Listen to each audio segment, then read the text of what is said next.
but also enthusiastic and passionate. Let's hear your best round of applause.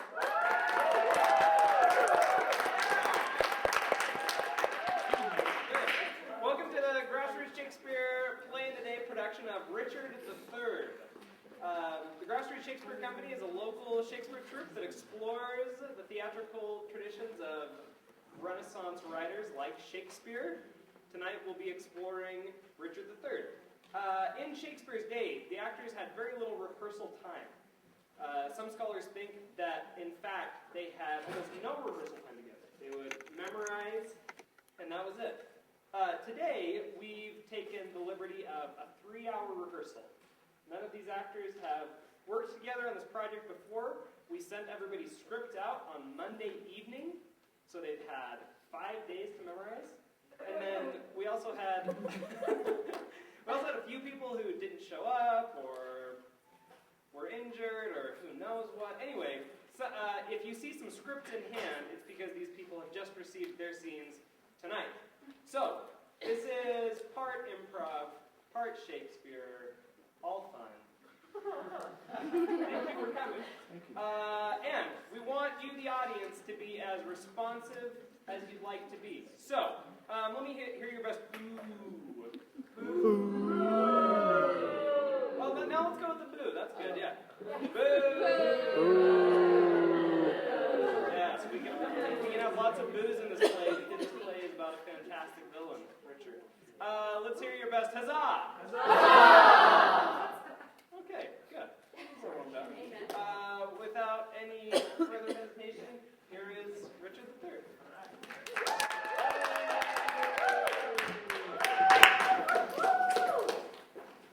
Now is the winter of our discontent, made glorious summer by this son of York. Now are our brows bound with victorious wreaths, grim visage worn and smooth his wrinkled front. But I, that am not shaped for sportive wit, have no delight to pass the time. I that am curtailed of this fair disposition, deformed, unfinished, half made up so that dogs bark at me as I halt by them, nor made to court or want love's majesty. So it is. Since I cannot prove a lover, I am determined to prove a villain, and hate the idle pleasures of these days.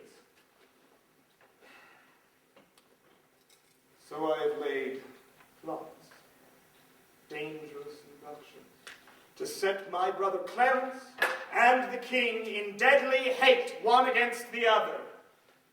Dive my thoughts down to my soul. Here comes Clarence. Enter Clarence. Good day, brother. What means this armed guard that waits upon your grace? This guard, he doth convey me to the tower. Upon what cause? Because my name is George. He says he spoke to a wizard that said G should take all of his inheritance, and because my name is George, and it starts with a G, but it is mine that I need. Why, so it is when women shall rule men. 'Tis not the king that sends you to the tower, 'tis Elizabeth, his wife, the queen, 'tis she. Oh, we are not safe, brother, we are not safe. I fear we are all insecure here. Tell you what, it's our way to gain favor with the king to be her men and her livery. We are the queen's objects, we must obey. Farewell, brother. I will straightway to the king, and whatsoever you will implore me to do, I will straightway take thy cause. This weighs upon me deeply more than you can imagine. I know it pleaseth neither of us well. Your stay in prison shall be short. Meantime, patience. I must. Farewell. Go from where thou shalt ne'er return. Simple, plain Clarence. Oh, I do love thee so that I will shortly send thy soul to heaven.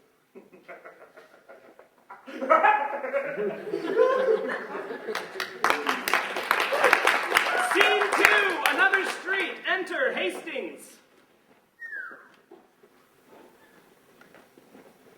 The time of day unto a gracious lord. Enter Gloucester. Who comes here? The new delivered Hastings.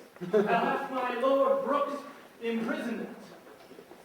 As all prisoners must, with patience, but I shall live to see why the prisoners pay. No doubt, and so shall Clarence too. For they that were your enemies are his, and have prevailed as much on him as you.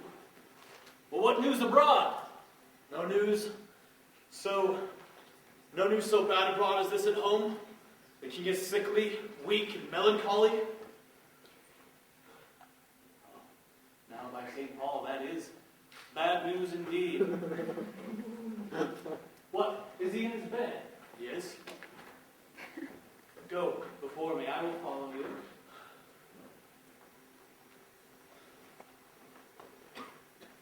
He cannot live, I hope, but must not die till George be packed with post-horse up to heaven.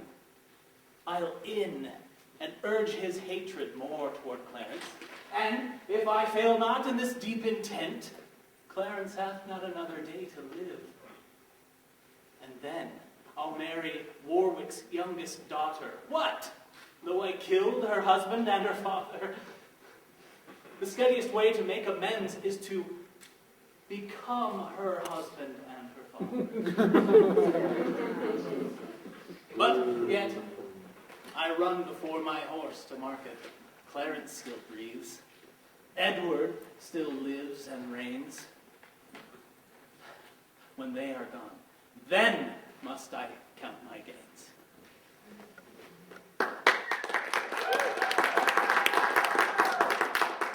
Scene 3, the tomb of the king. Enter Lady Anne, mourning the corpse of King Henry VI.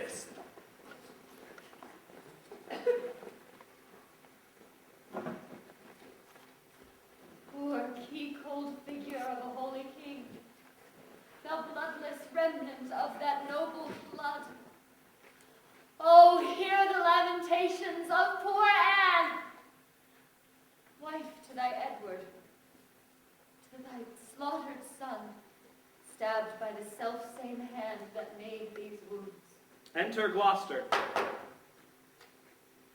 Want, thou dreadful minister of hell, thou hast but power over his mortal body, his soul thou canst not have, therefore be gone. Sweet saints, for charity be not so cursed.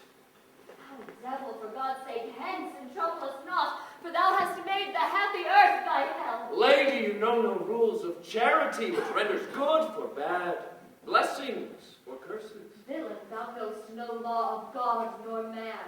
No beast so fierce that knows some touch of pity. But I know none, and therefore am no beast. Oh, wonderful when devils tell the truth. More wonderful when angels are so angry. Vouchsafe diffused infection of a man for these known evils, but to give me leave by circumstance to curse thy curse itself. Fairer than tongue can name thee, let me have some precious leisure to excuse myself. Fouler than a heart can think thee, thou canst make no excuse current, but to hang thyself. By such despair I should accuse myself. And by despairing shalt thou stand excused for doing worthy vengeance on thyself, which didst unworthy slaughter unto others. I did not kill your husband. Why then, he is alive. Nay, he is dead, and slain by Edward's hand. In thy fell throat thou liest. Queen Margaret saw thy murderous falchion smoking in his blood, the which thou once didst bend against her breast, but that thy brothers beat aside the point. I was provoked by her slanderous tongue, which laid their guilt upon my guiltless shoulders. Thou wast provoked by thy bloody mind, which never dreamt on aught but butcheries. Didst thou not kill this king? I grant ye. He is in heaven where thou shalt never come. Let him thank me, that hoped to send him thither. He was fitter for that place than earth. And thou unfit for any place but hell. Yes, one place as other, if you will hear me name it. Some dungeon. Your bedchamber. Ill rest betide the chamber where thou liest. So will it, madam, till I lie with you. I hope so. I know so, but gentle lady, and to leave this keen encounter of our wits, and fall somewhat into a slower method, is not the causer of this untimely death as blameful as the executioner? Thou art the cause and most accursed effect. Your beauty was the cause of that effect. Your beauty that did haunt me in my sleep, to undertake the death of all the world, so I might live 1 hour in your sweet bosom. If I thought that, I tell thee homicide, these nails should rend that beauty from my cheeks. From this I could not endure that beauty's wreck. Thou should not blemish it if I stood by. As all the earth is cheered by the sun, so I by that. It is my day, my life. Black night o'ershade thy day, and death thy life. Curse not thyself, fair creature, thou art both. I would I were to be revenged on thee. It is a needless quarrel to be revenged on him that loveth you. It is a quarrel just and reasonable to be revenged on him that slew my husband. He that bereft thee, lady, of thy husband, did it to help thee to a better husband. Where is he? Here!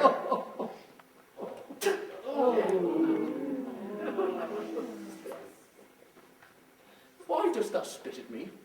Would it were mortal poison for thy sake. Never came poison from so sweet a place. Never hung poison on a fouler toad. Those eyes of thine from mine have drawn salt tears. Thy beauty hath blinded me with weeping. If thy revengeful heart cannot forgive, lo, here I lend thee this sharp-pointed blade, and humbly beg thee death upon my knee. Nay, do not pause. 'Twas I that killed King Henry. It was thy beauty that provoked me. Nay, no dispatch. 'Twas I that stabbed young Edward. But 'twas thy heavenly face that set me on.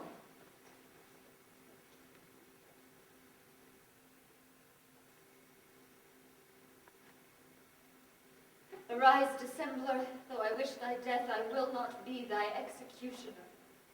Say then my peace is made. That shall you know hereafter. Bid me farewell. 'Tis more than you deserve, but since you have taught me how to flatter you, imagine I have said farewell already.